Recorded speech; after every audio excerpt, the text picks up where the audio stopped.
ऐसे झूठ पर हम भरोसा कैसे करें। एमएसपी से कम में खरीद होगी तो उठा के जेल में डाल दिया जाएगा। वो जमीन अडानी कॉन्ट्रैक्ट पर लेगा। जब 5000 एकड़ जमीन हो जाएगी तो उस पे तार से घेराबंदी करेगा। धरती माता को बेचने का कानून है। ये हमारी धरती पर पूंजीपतियों को बिठाने का कानून है। जब बाजार में उसकी कमी हो जाएगी तो महंगे दामों में आपको बेचा जाएगा। अरे किसको खालिस्तानी कह रहे हो? चुनाव आए तो एक वोट मत देना। किसानों को ये बिल समझ में आ गया है, ये आपकी प्रॉब्लम है। अन्नदाता को आतंकवादी कह रहे हो। ये सरकार जानवरों से ज्यादा बदतर सरकार है। हमारे देश के प्रधानमंत्री कह रहे हैं 4 क्षेत्रों को छोड़कर सब कुछ बेच देंगे। मैंने कहा, मुझे एक पत्रकार ने पूछा, प्रधानमंत्री जी कह रहे हैं एमएसपी था, है और रहेगा, आपको यकीन क्यों नहीं होता? मैंने कहा पत्रकार महोदय चलिए मैं यकीन कर लेता हूं, 15 लाख आपके खाते में आ गए? बोले नहीं आए। मैंने कहा 2 करोड़ नौजवानों को रोजगार मिल गया? बोले नहीं मिला। मैंने कहा जीएसटी से दूसरी आजादी मिल गई? बोले नहीं मिली। मैंने कहा नोटबंदी से देश की तकदीर बदल गई? बोले नहीं बदली। मैंने कहा 4 साल में 1 रुपए भी गन्ने का दाम बढ़ा क्या? बोले नहीं बढ़ा। मैंने कहा स्वामीनाथन आयोग की रिपोर्ट C2 + 50% लागू हो गया क्या? बोले नहीं लागू हुआ। मैंने कहा फिर बताओ ऐसे झूठ पर हम भरोसा कैसे करें? बताओ। चलो हम भरोसा कर लेते। तो अगर आप कहना चाहते हैं कि एमएसपी था, है और रहेगा, तो एक लाइन खाली कानून में बढ़ाने की जरूरत है। यहां सारे समझदार लोग बैठे हैं, अगर मैं गलत कह रहा हूं तो मेरा कॉलर पकड़ लेना। एक लाइन बढ़ाने की जरूरत है। एमएसपी से कम हिंदुस्तान की जमीन पर कहीं भी किसान का अनाज खरीदा जाएगा, उसको पकड़ के जेल में डाला जाएगा। बनाओ कानून हिंदुस्तान। इसमें क्या आपत्ति है आपको? अगर आपकी नीयत साफ है तो आप लिखिए एमएसपी से कम में खरीद होगी तो उठा के जेल में डाल दिया जाएगा। दूसरी बात, कॉन्ट्रैक्ट फार्मिंग जिसका अभी जिक्र आदरणीय दरोगा जी कर रहे थे, मैं पूछना चाहता हूं, आपने कहा जमींदारी प्रथा तो हिंदुस्तान के पूर्व प्रधानमंत्री, किसानों के नेता स्वर्गीय चौधरी चरण सिंह जी ने खत्म की थी इस देश से। आप क्या कहना चाहते हैं? आप क्या कहना चाहते हैं? आप कहना चाहते हैं नए पूंजीपतियों को देश में जमींदार बनाएंगे। कितनी जमीन का? 5000 एकड़, 10,000 एकड़, 20,000 एकड़, 50,000 एकड़ जमीन का जमींदार बनाएंगे।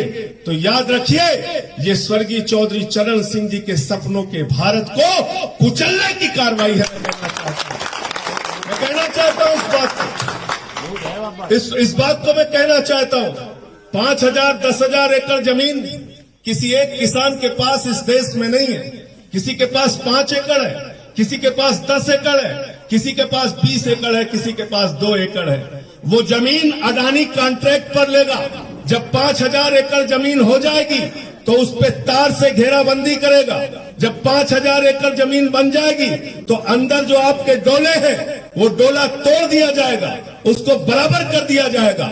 40-40 फीट के उसमें रास्ते बनाए जाएंगे, उसमें बड़े बड़े स्टोर बनाए जाएंगे, फल पैदा किया जाएगा, सब्जी पैदा की जाएगी, अनाज पैदा किया जाएगा। माल अच्छा निकला तो अडानी को जाएगा, बड़े बड़े पूंजीपति को जाएगा। खेत बर्बाद हुआ तो आप एसडीएम के कोर्ट में जाएंगे। न्यायालय जाने का भी अधिकार आपको नहीं है।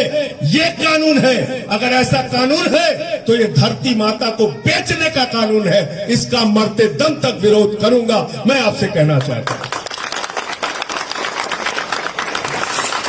ये हमारी धरती को छीनने का कानून है। ये हमारी धरती पर कब्जा करने का कानून है। ये हमारी धरती पर पूंजीपतियों को बिठाने का कानून है। ऐसा कानून हम कैसे स्वीकार कर सकते हैं? हमारी जमीन, उसको घेराबंदी कर लो, बाहर से अडानी का सिक्योरिटी गार्ड लग जाए, हम अपनी जमीन में घुस भी नहीं सकते, हम अपनी जमीन में अपने कदम भी नहीं रख सकते। तो इसलिए मैं कहना चाहता हूं, आज जो किसान आंदोलन चल रहा है वो इन्हीं कानूनों के खिलाफ चल रहा है। अनलिमिटेड स्टोरेज, असीमित भंडारण की छूट, हिंदू धर्म में कहा गया, इस्लाम धर्म में कहा गया, सिख धर्म में कहा गया, ईसाई धर्म में कहा गया, हर धर्म में कहा गया, अगर समाज में लोग भूखे हैं तो अनाज कभी भंडार करके अपने घर में मत रखना। जमाखोरी पाप है, लेकिन उस पाप को पुण्य करने का काम इस सरकार ने किया। असीमित भंडारण की छूट, यानी सस्ते में आपसे गेहूं खरीदा जाएगा, सस्ते में आपसे चावल खरीदा जाएगा, सस्ते में आपसे फल और सब्जियां खरीदी जाएंगी, उसको बड़े बड़े भंडारों में रखा जाएगा। जब बाजार में उसकी कमी हो जाएगी तो महंगे दामों में आपको बेचा जाएगा।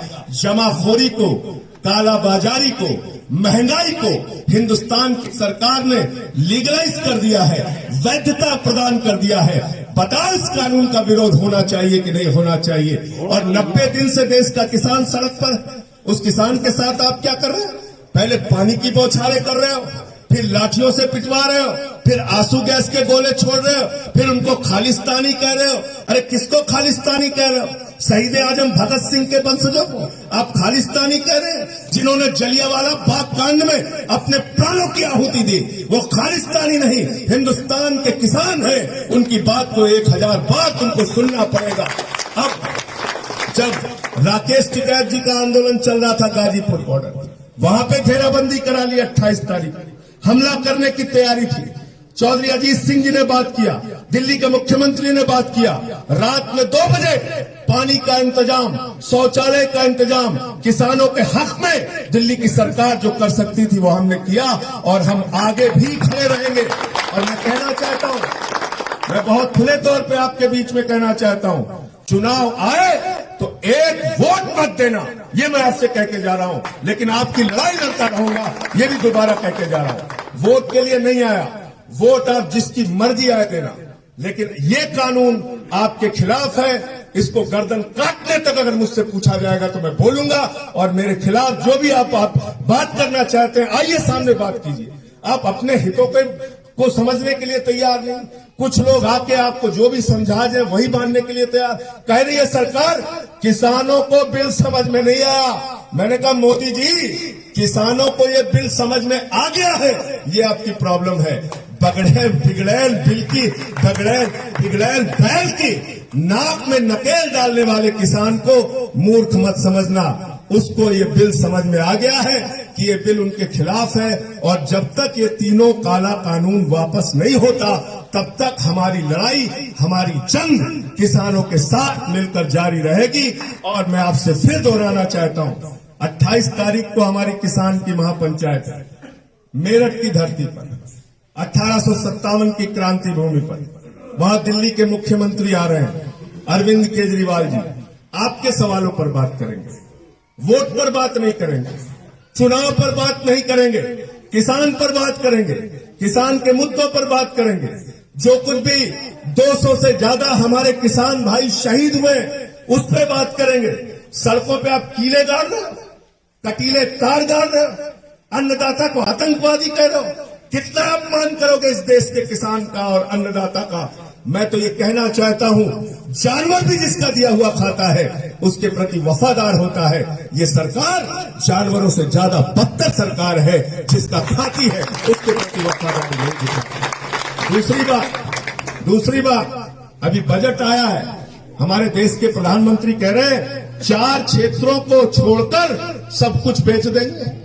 वाह भाई, हिंदुस्तान के 130 करोड़ लोगों ने मिलकर रेल बनाई, हिंदुस्तान के 130 करोड़ लोगों ने मिलकर LIC बनाई, बैंक बनाया, सेल बनाया, स्टेडियम बनाया, सड़क बनाई, बिजली बनाई, पानी बनाया। आप कह रहे हो सब कुछ बेच देंगे? रेल बेची जा रही, सेल बेची जा रही, एयरपोर्ट बेचा जा रहा है। आप जाके लखनऊ में देख के आना, चौधरी चरण सिंह जी के नाम पर जो एयरपोर्ट था, उस एयरपोर्ट का नाम आज अडानी एयरपोर्ट हो गया। हम अपने घरों में कब तक चुपचाप बैठ के हिंदुस्तान की संपत्तियों को बेचते हुए देखते रहेंगे? कब तक हिंदुस्तान का सौदा ऐसे होता रहेगा और हम चुपचाप बैठ के इसको बर्दाश्त करते रहेंगे?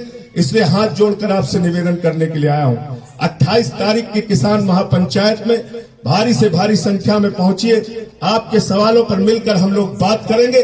देश की संसद में इस बिल का जितने मेरे अंदर ताकत और क्षमता है पहले भी विरोध किया, पूरी रात संसद में धरना दिया, आगे भी आंदोलन करूंगा, आगे भी आपके लिए लड़ूंगा। बहुत बहुत शुक्रिया, बहुत बहुत धन्यवाद। आपने मुझे यहाँ बुलाया और अपनी बात कहने का मौका दिया। असहमति के बिंदु हो सकते हैं, उसकी कभी चिंता नहीं करनी चाहिए। डेमोक्रेसी के अंदर, लोकतंत्र के अंदर अगर असहमति नहीं होगी तो तानाशाही हो जाएगी।